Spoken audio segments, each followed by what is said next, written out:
በቃኝ ከዚህ በላይ አልችልም ብለህ አስበህ ታውቃለህ? በሄድክበት ሁሉ በሩ ተዘግቶብህ ዓለም ሁሉ በአንተ ላይ የዞረች የሚመስልህ ቀን አለ?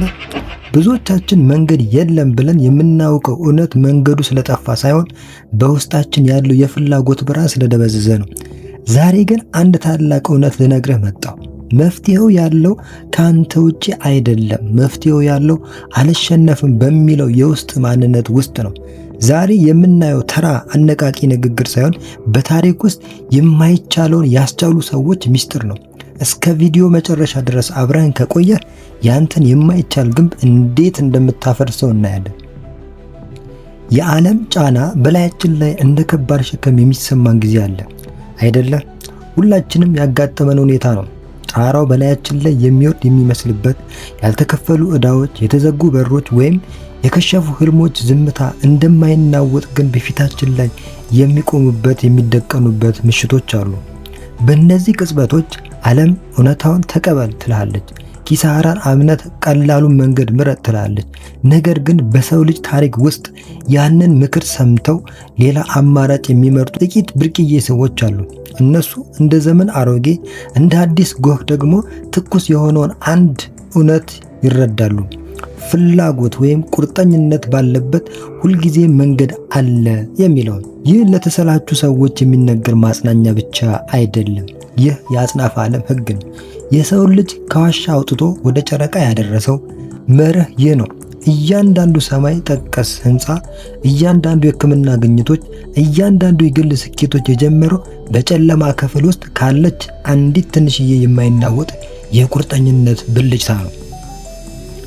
ይህንን ኃይል በትክክል ለመጠቀም መጀመሪያ ፍላጎት ወይም ቁርጠኝነት ዊል የምንለው ማለት ምን ማለት እንደሆነ መረዳት አለብን። ብዙ ሰዎች የፍላጎት ኃይልን እንደ ጊዜያዊ መነሳሳት ወይም አነቃቂ ፊልም ካዩ በኋላ እንደሚሰማ ስሜት ይሳሳታሉ። ነገር ግን መነሳሳት ስሜት ነው፣ ቁርጠኝነት ግን ውሳኔ ነው። የፍላጎት ኃይል ማለት የጡብ ግንብን አይቶ እንደ መጨረሻ ከማየት ይልቅ የድንጋዮቹን መገጣጠሚያ ክፍተት መፈለግ መጀመር ነው። እውነታውን መካድ ወይም ደግሞ ድካምና ፍርሃት የለም ብሎ መዋሸት አይደለም። እንዲያውም በጣም ጠንካራው ቁርጠኝነት የሚቀረጸው በፍርሃት እቶን ውስጥ ነው። ፍላጎት በቂ ጥንካሬ ሲኖረው አካላዊ ማንነት መለወጥ ይጀምራል። ሌሎች ችግር ብቻ በሚያዩበት ቦታ አንተ መፍትሄ መፈለግ ትጀምራለህ። በተለየ መንገድ ታስባለህ፣ በጽናት ትሰራለህ እና ሌሎች ጥላ ብቻ በሚያዩበት ቦታ አንተ ደጅ ታገኛለህ። የመነሳሳት ነዳጅ አልቆ ጉልበት በሚጠፋበት ጊዜ እንኳን አንተ ሞተሩ እንዳይቆም የሚያደርገውን ይኸው ቁርጠኝነት ነው። የመነሳሳት ነዳጅ አልቆ ጉልበት በሚጠፋበት ጊዜ እንኳን ሞተሩ እንዳይቆም የሚያደርገው ይኸው ቁርጠኝነት ነው። ይህንን በተግባር ለማየት የቶማስ ኤዲሰንን የላቦራቶሪ ታሪክ እንመልከት። ከ140 ዓመታት በፊት አንድ ሰው በሺዎች የሚቆጠሩ ውድቀቶችን ደጋግሞ ሲጋፈጥ አስቡት። ለጎረቤቶቹ ኤዲሰን በብርጭቆና በክር ጊዜውን የሚያባክን ሞኝ ነበረ፣ ለአጋሮቹ ደግሞ ስጋት ነበረ። ነገር ግን ኤዲሰን እንደ ኮምፓስ የሚያገለግል ጽኑ ፍላጎት ነበረው። ወድቅ ያለው የሚለውን ቃል ለመቀበል ፈቃደኛ አልነበረም። ለቡድኑ እንዲህ ይል ነበር፣ እኔ አልወደቅኩም፣ የማይሰሩ 1000 መንገዶችን በስኬት አግኝቻለሁ። ቁልፉ ይህ ነው። የእሱ ቁርጠኝነት ስህተትን ወደ መረጃ ቀየረው። ልከኛ ብቻ አልነበረም፣ ስትራቴጂያዊ ነበረ። መንገዱ ከነዚያ 1000 ውድቀቶች ጀርባ እንደተደበቀ ያውቅ ነበርና እያንዳንዱን ውድቀት ባለፈ ቁጥር ወደ 1001ኛው የብርሃን ሙከራ እየተቃረበ መሆኑን ይረዳ ነበር። ነገር ግን እንቅፋቱ ሳይንሳዊ ችግር ሳይሆን የእርሱን መንፈስ ለመስበር የታሰበ ስርዓት ቢሆንስ? የኔልሰን ማንዴላ ታሪክ እናስታውስ። ለ27 ዓመታት የዓለም ውስኑ ጥቂት ስኩዌር ሜትር የድንጋይ ክፍል ነበረች። ስሙ፣ ልብሱ፣ ነፃነቱ ተገፈፈ። ሰውን ለማሳነስና ለማስረሳት በታቀደ ቦታ ውስጥ የማንዴላ ቁርጠኝነት መሸሸጊያው ሆነ። ጠባቂዎች እንቅስቃሴውን መቆጣጠር ቢችሉም ፍላጎቱን ግን ሊነኩት እንደማይችሉ ተረዱ። እስር ቤቱ እስኪከፈት ድረስ አልጠበቀም። ከእስር ቤቱ ውስጥ ሆኖ መብራት ጀመረ። ጠባቂዎቹን አጠና፣ ቋንቋቸውን ተማረ፣ ክብሩን በጽናት ጠበቀ። በመጨረሻም እስረኛ የነበሩትን ጠባቂዎች ወደ ተማሪነት ቀየራቸው። መንገዱ እንደ ድንገተኛ ተአምር አልመጣም። በሚደረግ ንግግርና አልበገር ባይነት ከድንጋይ ተፈልፍሎ የወጣ ነው። በጥርጣሬ ቆሞ ቢሆን ኖሮ ግንቦቹ ያሸንፉት ነበር። ነገር ግን መንቀሳቀሱን በመቀጠሉ እሱ ራሱ ሀገሩ ወደ ነፃነት የተጓዘችበትን መንገድ ሆነ። ወደፊት የሚያመራው መንገድ ብዙውን ጊዜ እንደምናስበው አይመስልም። እኛ ብዙ ጊዜ ወርቃማ በር እስኪከፈት እንጠብቃለን። ነገር ግን መንገዱ ብዙውን ጊዜ የሚታየው በግንቡ ላይ እንዳለች ትንሽዬ ስንጥቅ ነው። ምናልባት ከአንድ እንግዳ ሰው ጋር የሚደረግ ንግግር፣ ከመደርደሪያ ላይ የሚወድቅ መጽሐፍ፣ ወይም ስልትህን እንድትቀይር የሚያስገድድ ድንገተኛ ህመም ሊሆን ይችላል። ዋናው ቁርጠኝነት ግን እነዚህን ቀዳዳዎች ለማየት በእንቅስቃሴ ላይ መሆን አለብህ። በፍርሃት መቆም እንቅፋቱን እንደ ተራራ ያስመስለዋል። አንድ ትንሽ እርምጃ መራመድ ግን ያንን ተራራ ወደ ኮረብታ ይለውጠዋል። ተግባር አክሽን ነገሮችን ግልጽ ያደርጋል።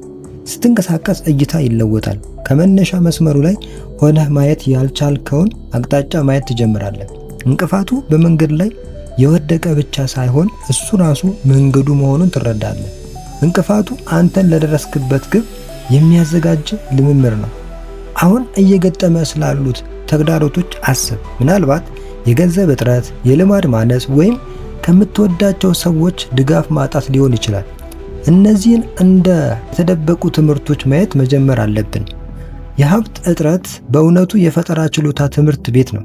ምክንያቱም በገንዘብ መፍትሄ መግዛት በማትችልበት ጊዜ አዲስ መንገድ እንድትፈጥር ያስገድዳል። የድጋፍ ማጣት ደግሞ በራስህ እንድትተማመን የሚያደርግ እቶን ነው። ከሰዎች ዘንድ እውቅና ከመፈለግ ይልቅ በራስህ ውስጥ እንድትፈልግ ያስገድዳል። ውድቀት እንኳን ለአእምሮህ እንደ መሳሪያ ድንጋይ ነው። ችግሮችን እንደ መጨረሻ ከማየት ይልቅ ለመድረስ የሚከፈል ዋጋ አድርገህ ማየት ስትጀምር ማንም የማይበግረህ ትሆናለህ። ስለዚህ ዛሬ ወደፊት ስትጓዝ ይህንን መልእክት ይዘህ ሂድ። ቁርጠኝነት ነዳጅ ነው። ያለሱ ቀላሉ መንገድ እንኳን እንደ ረግረግ ይከብዳል። መንገዱ መድረሻህ ነው። እሱ አሁን ባለው ጭጋግ ውስጥ ተደብቆ ሊሆን ይችላል፣ ነገር ግን አንተን እየጠበቀ ነው። ጽናት ደግሞ ሁለቱን የሚያገናኝ ድልድይ ነው። ከመነሻው ሙሉውን መንገድ ማየት አያስፈልግም። በመጀመሪያው ምዕራፍ ላይ ታሪኩ እንዴት እንደሚጠናቀቅ ማወቅ አያስፈልግም። የሚያስፈልግህ የመጀመሪያው እርምጃ ለመውሰድ የሚያስችል ድፍረትና እግርህን ስታነሳ የሚቀጥለው እርምጃ እንደሚታይ ማመን ብቻ ነው። ሕይወት እድለኞችን ወይም ተሰጥኦ ያላቸውን ብቻ ሳይሆን ጽናት ያላቸውንም ይሸልማል። እንቅፋቶች ይኖራሉ፣ የሚደቁሱ የጥርጣሬ ስሜቶች ይኖራሉ። ነገር ግን እነዚህ የመቆሚያ ምልክቶች አይደሉም፣ እየጠነከርክ መሆንህን የሚያሳዩ ምልክቶች ናቸው። አንድን ነገር በእውነት ከፈለግከው እና መስዋዕትነት ለመክፈል ዝግጁ ከሆንክ በዚህ ዓለም ላይ ምንም ነገር በቋሚነት መንገድን ሊዘጋው አይችልም። ፍላጎት ባለበት ሁልጊዜም መንገድ አለ። የቀረው ብቸኛው ጥያቄ የአንተ ፍላጎት ምን ያህል ጠንካራ ነው ነው። እንግዲህ አስብ፣ ቶማስ ኤዲሰን በሺኛው ሙከራው ተስፋ ቢቆርጥ ኖሮ ወይም ማንዴላ በእስር ቤቱ ጨለማ ተሸንፈው ቢሆን ኖሮ ታሪክ ምን ሊሆን ይችል ነበር? ያንተም ታሪክና ገና አልተጻፈም። ዛሬ የገጠመህ ፈተና ታሪክህ መዝጊያ ሳይሆን ለታላቅ ድል መነሻ ነው። ያስታውሱ፣ ፍላጎት ባለበት ሁልጊዜ መንገድ አለ። መንገዱ ጠፍቶብህ ከሆነ ቆመህ አታልቅስ። የውስጥህን ፍላጎት አቀጣጥለው፣ ያኔ መንገዱ ራሱ ፈልጎ ያገኛል። ቪዲዮ ብርታት ሆኗል ከሆነ ለሌሎች እንዲደርስ ላይክ አድርገው፣ ለጓደኞች ሼር አድርገው። እንደዚህ አይነት ህይወትን የሚቀይሩ ታሪኮች እንዲደርሱ ደግሞ ሰብስክራይብ ማድረጉን እንዳትረሳ። በቀጣይ ቪዲዮ እስከምንገናኝ የውስጥህን እሳት አታጥፋው። ቸር ሰንብት።